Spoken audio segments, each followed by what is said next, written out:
to mga idol. Oh. Hard starting yung motor ni Uncle. Oh.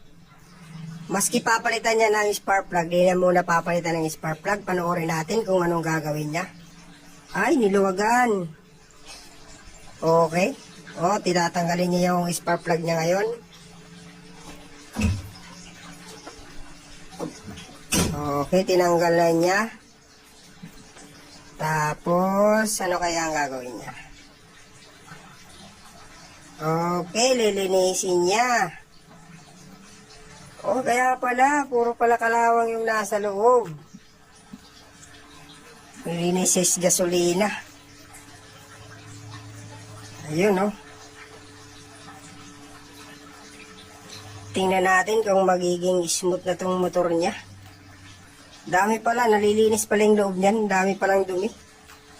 Hindi pala basta-basta masisira yung mga ganyan. Dapat hindi pala pinapalitan, nililinis lang. Okay, makakatipid ka sa ganitong diskarte, ha? Madumi na. Yun, lilinisin nyo yung daluyan ng kuryente, oh. Tingnan natin kung magiging smooth to.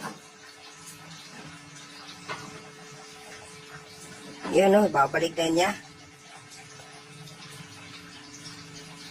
Panoorin niya natin kung magiging smooth na start yung motor niya.